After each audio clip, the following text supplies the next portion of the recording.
अस्सलामुअलैकुम वीवर्स। कैसे हैं आप सब लोग? मैं बिल्कुल ठीक हूँ। उम्मीद करता हूँ आप सब लोग खैरियत से होंगे। आप देख रहे हैं आपका अपना यूट्यूब चैनल मिस्टर कंप्यूटर। आज डेट है 10 जून 2022। हमारी सेकंड क्लास का डे है। हमने इंट्रोडक्शन जब लिया था ग्राफिक डिज़ाइनिंग का तो उसमें डिज़ाइनिंग की मीनिंग को पढ़ा था। इसके मुताबिक हमने पढ़ा था design mean a solution of anything. आज हम पढ़ते हैं ग्राफ को। डिज़ाइन पढ़ाने के बाद हमने आपको फर्स्ट क्लास में उस वेबसाइट का विज़िट करवाया था। वो वेबसाइट आपको दिखाई थी जिस वेबसाइट पर हम लोग डिज़ाइनिंग करने वाले हैं। लेकिन जब तक हम ग्राफ को नहीं सीख जाएंगे तब तक डिज़ाइनिंग करना हमारे लिए मुमकिन नहीं है। कर तो लेंगे लेकिन हमें आएगा ही कुछ नहीं, समझ ही कुछ नहीं आएगा। हमारे पास वो सेंस नहीं होगा कि उसे इस्तेमाल कैसे करना है। और अगर हम ग्राफिक को देखते हैं तो what is graph? Graph mean shape. किसी भी चीज़ की शेप को ग्राफ कहते हैं। कहते हैं ना कि ग्राफिकली उस चीज़ को इस तरह से देखा गया था। Structurally structure and graph is the same. Okay, हम ग्राफ को पढ़ लेते हैं। ग्राफ को मोस्टली शेप के तौर पर, तो इस शेप को मतलब जो है कि 6 पार्ट्स में हम डिवाइड कर दें तो हम ये कह सकते हैं कि ग्राफ हैव 7 एलिमेंट्स। एक तो शेप हमारे पास है 6 और, ठीक है। तो दे हैव 7 एलिमेंट्स। इन्हें देख लेते हैं कौन कौन से। नंबर 1 पर है लाइन। हम सब लोग जानते हैं लाइन जो है कि दो किसी भी दो चीज़ों को आपस में कनेक्ट कर देती है, या दो चीज़ों को डिवाइड कर देती है, या फिर दो चीज़ों का मतलब आपस में ताल्लुक बता देती है, या फिर किसी भी चीज़ को मेंशन करने के लिए उस पर लाइन या एरो लगा दिया जाता है। लाइन को हम बहुत ज़्यादा डिटेल से पढ़ेंगे। मैं आपको इसकी कुछ पिक्चर्स भी दिखाऊंगा और उसके साथ साथ आपको उसे एक्सप्लेन भी कर दूंगा। सेकेंड एलिमेंट है shape. Geometrical shape and organical shape, हर चीज़ मतलब जो है कि हर चीज़ की कोई शेप होती है। और बेसिकली हम लोग पढ़ ही ये रहे हैं कि ग्राफ है ही शेप, तो हम शेप को भी पढ़ लेंगे। हमारे पास एक शेप नेगेटिव शेप भी होती है, वो सब हम पिक्चर को देख कर पढ़ेंगे। टेक्सचर है, उसके बाद स्पेस है, फॉर्म है, कलर है, टाइपोग्राफी है। अब हम देख लेते हैं सबसे पहले लाइनिंग को। आपको अपनी स्क्रीन पर ना एक मतलब जो है कि पिक्चर नजर आ रही होगी जिसे आप गौर से देख सकते हैं। ये सारा आर्ट जो है लाइनिंग का है। लाइंस के अकॉर्डिंग ही मतलब ऑल पॉइंट्स को डिस्कस किया गया है, बताया गया है। लाइन ही इंसानी आइज को जो है रोटेट कर रही है। आप एक पिक को देखते हैं, उस पिक के पास से निकलने वाली लाइन आपको दूसरी डायमेंशन तक अपनी आइज को रोटेट करने पर मजबूर कर देती है। ये जो एलिमेंट है, ये जो चीज़ है, ये ही असल में मतलब जो कि हमारे पास लाइन है। इसी के साथ ही अगर आप लोग देखते हैं तो इसमें बहुत सारे जो आर्ट्स में बहुत ही चीज़ें जो डिवाइड हुई हैं वो लाइंस के साथ ही डिवाइड हुई हैं। लाइंस ने ही इस बात को वाज़ेह किया है कि कौन सी चीज़ किससे सेपरेट है और किसका किसके साथ कनेक्शन है। हमारे यहाँ बहुत सी शेप सिर्फ लाइन से ही ड्रॉ होती हैं। मतलब हमारे पास जो ग्राफिक डिज़ाइन है उसमें इसके कुछ मतलब जो है एग्जाम्पल्स हम और पढ़ेंगे फर्दर टेक्सचर और शेड के मतलब जो है कि टाइम पर। अब हम मतलब शेप को देख लेते हैं। शेप क्या है? आई नो लाइन का जो इंट्रोडक्शन था वो बहुत कम था, लेकिन लाइन का इंट्रोडक्शन बहुत बड़ा है, तो हर चीज़ के साथ साथ आपको वो दिखाते रहेंगे। तो हम लाइन को ना हर पिक में साथ साथ पढ़ते रहेंगे। सब मतलब जो है कि एलिमेंट्स के इंट्रोडक्शन के साथ साथ लाइन को आपको डिस्कस करके बताते रहेंगे। आपको आपकी स्किन पर एक पिक दिखाई दे रही होगी जो ब्लैक एंड ब्लू कलर में है। एक मतलब जो है कि ऑर्गेनिक शेप है, बल्कि एक जो है कि ज्योमेट्रिकल शेप है ये, जिसमें एक ना हेक्सागोन है जिसे वाटर में डिप किया गया है। अब आप इस ज़रा पिक्चर को देखो, इसमें जो शेप है कितनी खूबसूरत शेप बनाई गई है। बाकी बहुत अच्छा ग्राफिक डिज़ाइन किया गया है। ये चीज़ें नॉर्मली बहुत बेसिक लग रही होती हैं, लग रहा होता है फजूल चीज़ें हैं बताई जा रही हैं, पर ये फजूल नहीं है।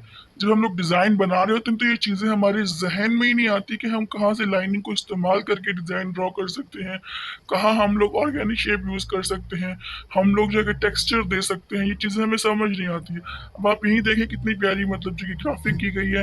एक हेक्सागोन को यूज़ किया गया है जिसे वाटर में मतलब जो डिप किया है, तो उसमें लेयर्स की जो वेव्स है वो क्रिएट हो गई है। ऐसी वेव जो कि नेचुरली हमें नेचुरल थिंग्स में देखने को मिलती है। तो एक जो है कि ऑर्गेनिक एंड नेचुरल पिक्चर का ऐसा कॉम्बिनेशन इस ग्राफिक में दिखाया गया, ऐसा ग्राफ डिज़ाइन किया गया है।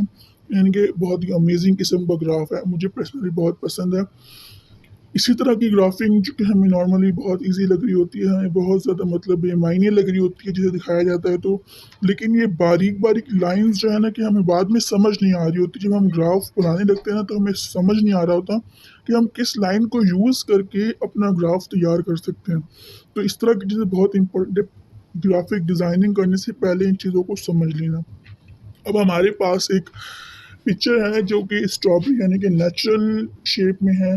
नॉर्मली इसे नेचुरल ग्राफिक कहा जा सकता है, लेकिन ये नेचुरल ग्राफ नहीं है क्योंकि इसमें हमारे पास ज्योमेट्रिकल जो हमारे पास जो माउंटेन्स हैं, ये ज्योमेट्रिकल एंड मतलब जो है कि इसमें जो शेप क्रिएट की है वो लाइनिंग से की गई है।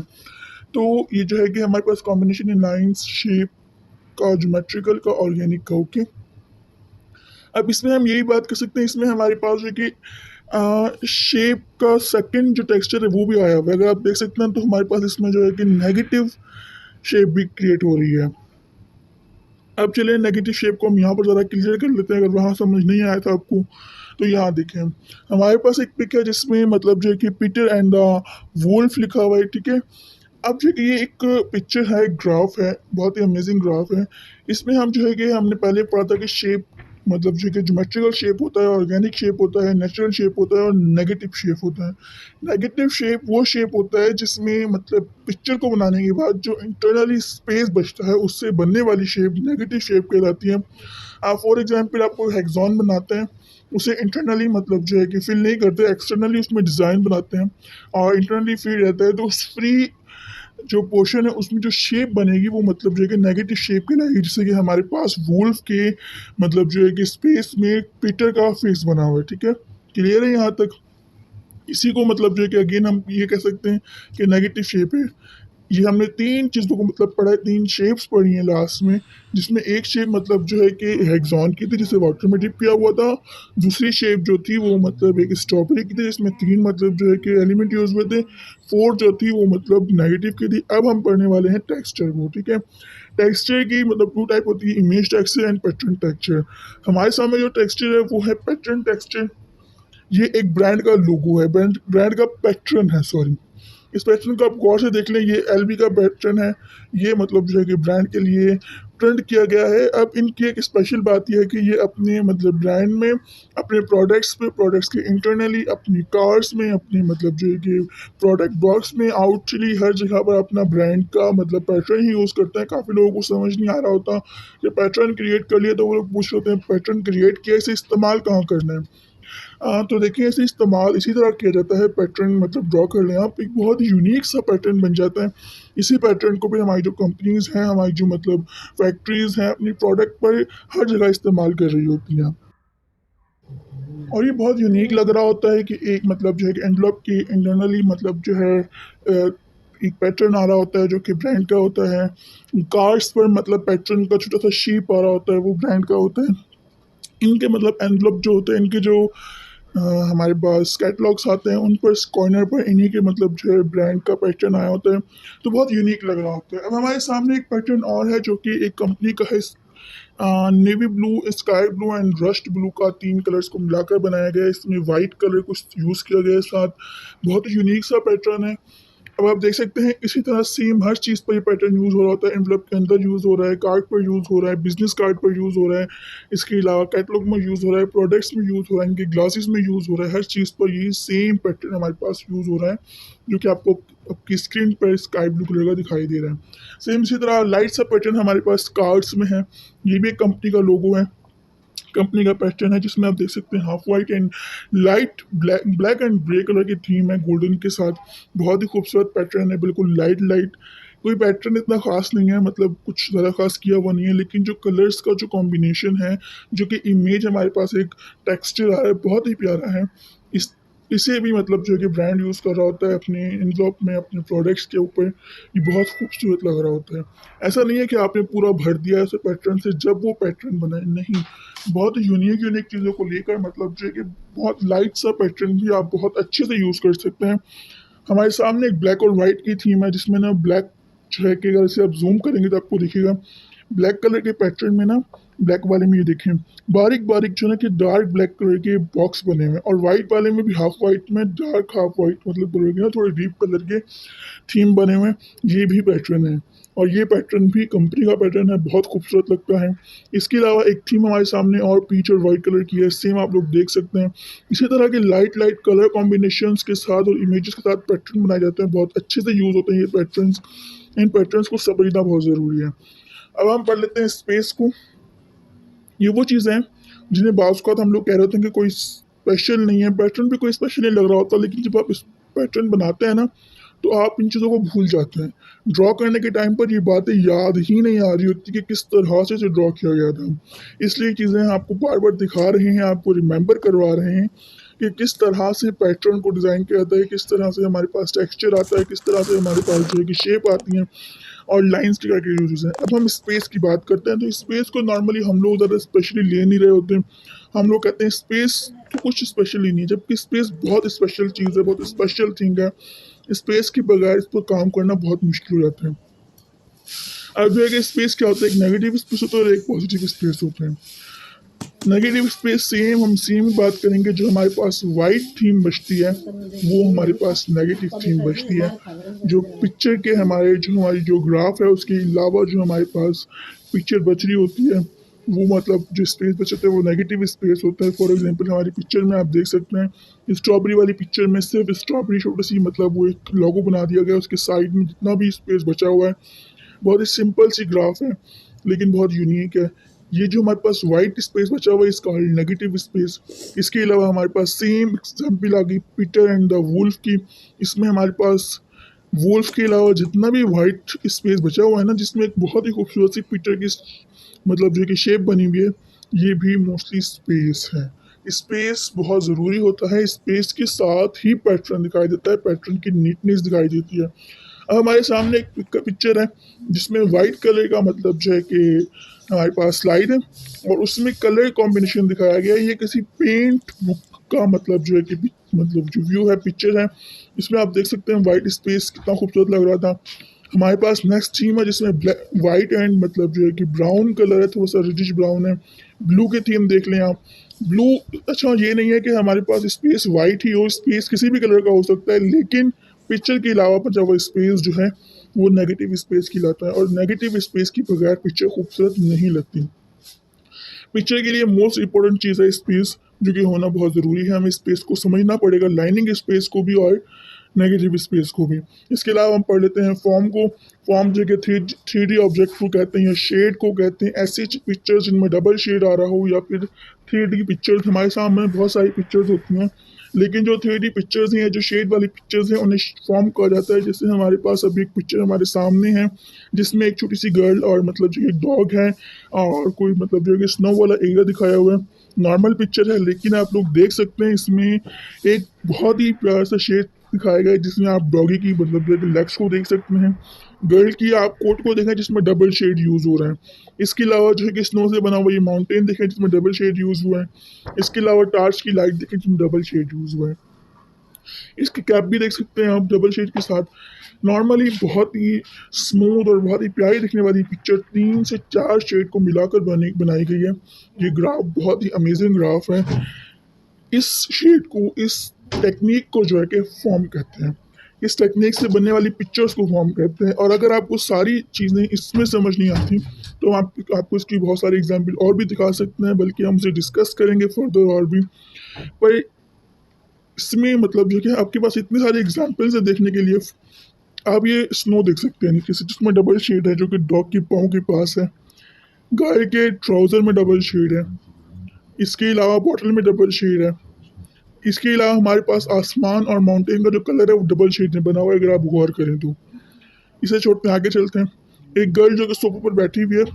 नॉर्मल सी पिक्चर है, सोफा है, गर्ल है, लाइट है, और कुछ भी नहीं है। बट ये डबल शेड पिक्चर है। लैम्प का शेड डबल है। सोफा में आप देख सकते हैं डबल शेड इस्तेमाल हुआ है। गर्ल की शर्ट को आप देख सकते हैं, इसमें डबल शेड यूज हुआ है। इसके ट्राउजर को देख सकते हैं, इसमें डबल शेड यूज हुआ है। ये सब डबल शेड से बनने वाली पिक्चर्स हैं, फॉर्म कहलाती हैं। 3D पिक्चर्स जो होती हैं शेड के साथ बनाई जाती हैं। अब जो है कि इसमें भी आप देख सकते हैं हमारे पास शेप भी यूज हुई है, शेप से ही बनाया गया है ना। इसमें आप देख सकते हैं हमारे पास लाइनिंग इफेक्ट भी आया है, इसमें हमारे पास शेड्स भी हैं। ओके, इसमें हमारे पास ग्रे कलर का स्पेस भी मौजूद है। अगर आप लोग गौर करें, हमारे पास जो बैकअप जो है जो कि वॉल की सूरत में है, ये स्पेस है हमारे पास ब्लैक कलर का, ग्रे कलर का बल्कि स्पेस आया हुआ है। अगर इससे भी थोड़ा सा हम लोग हट के कुछ समझना चाहते हैं, थोड़ा सा और आगे चलते हैं, थोड़ा और देखते हैं, इस स्पेस को देखने के लिए हम बात करेंगे कि स्पेस को अगर आप लोग समझ नहीं पाए थे, तो हमारे पास जो पिक्चर है अभी वाइट एंड ब्लैक, जिसमें एक हाथ एक गर्दन पर रखा हुआ है, वाइट स्पेस में गर्ल बनी हुई है और ब्लैक स्पेस में एक ट्री बना हुआ है। थोड़ा सा और आगे चलते हैं, वुल्फ और पैटर को देख लेते हैं। डबल शेडेड पिक्चर है। वुल्फ की बॉडी को देखें आप, 3 शेड से बनी हुई है। इसके अलावा इसका अपना शेडो देखें आप, जो कि नीचे ज़मीन पर आ रहा है, जिसका मतलब जो है कि शेड बिल्कुल चेंज लगाया गया है। और आप मतलब जो कि पीटर की पिक को देखें, जो ज़मीन के मतलब जो कि स्पेस में दिखाई गई है, इसमें आप देख सकते हैं कि वुल्फ की जो बॉडी है उसमें जो पीटर का फेस बना हुआ है, उसके अलावा बाकी एरिया में जो शेड है वो चेंज है। तो शेड जो है कि पिक्चर के लिए बहुत ज़रूरी होता है। पिक्चर्स को सॉफ्ट एंड अट्रैक्टिव बनाने के लिए मतलब शेड बहुत ज़रूरी होता है। इसी तरह लाइन जिस तरह हमारे यहाँ कनेक्शन दिखा रही है, उसी तरह शेड जो है कि उसकी नीटनेस दिखा रहा होता है। जहाँ तक मेरे पॉइंट ऑफ व्यू से बात करें, ज़्यादा मुश्किल तो लेक्चर नहीं था, हर चीज़ समझ आने वाली थी। लाइन्स को भी कहना आप लोग समझ गए होंगे लाइन्स क्या है। ऐसी लाइन्स मतलब किसी भी ग्राफिक की लाइन इतनी ज़रूरी है कि उसका मतलब जो है कि हमारे पास जो उसका हमारे पास आपस में कनेक्शन है, या जो डिवीजन हो रही है पिक्चर में, या फिर जो उसका मतलब जो किसी चीज़ को मेंशन किया जा रहा है, तो वो सब चीज़ें जो है हमारे पास लाइंस हमें बता रही होती हैं। उसके अलावा अगर शेप की बात करते हैं, तो हर पिक्चर को शेप से ही ड्रॉ किया जाता है, जिसमें ज्योमेट्रिकल शेप रहती है। ज्योमेट्रिकल मोस्टली वो शेप्स होती हैं, जो भी शेप्स आपको आपकी ज्योमेट्री में मौजूद मिल जाती है ना, ज्योमेट्री बॉक्स में मौजूद मिल जाती हैं, वो सब शेप्स ज्योमेट्रिकल शेप्स हैं। आपको जिस भी पिक्चर में ज्योमेट्रिकल शेप मौजूद मिलती है, तो वो पिक्चर ज्योमेट्रिकल पिक्चर है। इसके अलावा हमारे पास बहुत सी जो पिक्चर्स हैं, बहुत से ग्राफ्स हैं, उन्हें लीफ या फिर मतलब फ्रूट्स या फिर बहुत ही सॉफ्ट मतलब तरीके से क्रिएट किया गया होता है, जो कि नेचुरल ग्राफ कहलाता है। इसके अलावा ऑर्गेनिक शेप्स हैं, जो कि हमारे पास हेक्सागन की शेप है, या फिर ऐसी शेप जो कि नेचुरल से मिलती जुलती हैं, या फिर जो जमीन के हाथे पर बनी हुई हों, वो चीज़ें मतलब जो कि ऑर्गेनिक शेप्स कहलाई होती हैं, जो कि बहुत ही खूबसूरत होती हैं। अच्छा, हमने पीछे वॉइस में एक मतलब शेप की बात की थी, जो कि हमारे पास अब थोड़ी देर से मेंशन हुआ है, जो कि वाइट मतलब जो कि गर्ल एंड ब्लैक ट्री का है। इसके अलावा वुल्फ और इस पिक्चर का है। ओके, दोबारा हम आपको बता देते हैं, पिक्चर का जो शेप है, शेड है, वो फेस का चेंज है। अदरवाइज जो हमारे पास वाइट स्पेस है उसका शेड चेंज है। वुल्फ का जो शेड है वो बिल्कुल चेंज है। ठीक है, इसके अलावा बात कर रहे थे हम लोग फॉर्म की। हम लोगों ने आपको बता दिया कि किसी भी चीज़ की मतलब डबल जो हमारे पास शेडिड है, या फिर जो 3D ऑब्जेक्टिव आती है, वो सब जो है कि हमारे पास फॉर्म के आता है। इसके अलावा टेक्सचर को हम लोगों ने पढ़ लिया था, पैटर्न और इमेजिंग जो हमारे पास मतलब होते हैं, टेक्सचर होते हैं, जिनमें हमारे पास ब्रांड में यूज होने वाली जो पैटर्न है, या फिर जो हमारे पास सिंपल सिंपल पिक्चर्स में पैटर्न बने हुए होते हैं, या फिर सॉफ्ट टेक्सचर के जो हमारे पास पैटर्न होते हैं, वो जो कि टेक्सचर कहला रहे होते हैं। इसके अलावा हम लोगों ने स्पेस की बात की थी। हमारे पास स्पेस बहुत इंपॉर्टेंट चीज़ है, जो कि लाइंस में भी क्रिएट किया जाता है। मतलब लाइंस का स्पेस भी हमें समझना होता है। चीज़ों को लाइंस दी जाती हैं, उसमें मतलब डिवाइड किया जाता है, तो स्पेस बनाकर उसे किया जाता है, तो स्पेस बहुत ज़रूरी है। इसके अलावा स्पेस जो है कि बैकग्राउंड पर भी स्पेस होता है, जो कि बहुत ज़्यादा नीट कर देता है किसी भी चीज़ को। और जो स्पेस बैकअप पर आता है, या फिर जो स्पेस हमारे पास वाइट स्पेस के नाम से आता है, वो स्पेस नेगेटिव स्पेस कहलाता है। और ये वाइट स्पेस के नाम से आने वाला स्पेस सिर्फ वाइट कलर का नहीं होता, grey, brown, black, red, pink, peach, purple, किसी भी कलर का हो सकता है। यानी कि जिस कलर का भी आपने बैकग्राउंड लिया है, उस बैकग्राउंड में यूज होने वाला सारा स्पेस जो है, जो बैकअप पर बच गया है, वो वाइट स्पेस कहलाता है, उसे नेगेटिव स्पेस कहते हैं। ओके, उम्मीद करता हूँ आपको आज का लेक्चर समझ आया होगा। लेक्चर समझ आने की सूरत में वीडियो को लाइक करें, चैनल को सब्सक्राइब करें, दोस्तों के साथ शेयर करें। अल्लाह निगहबान, खुदा हाफिज़।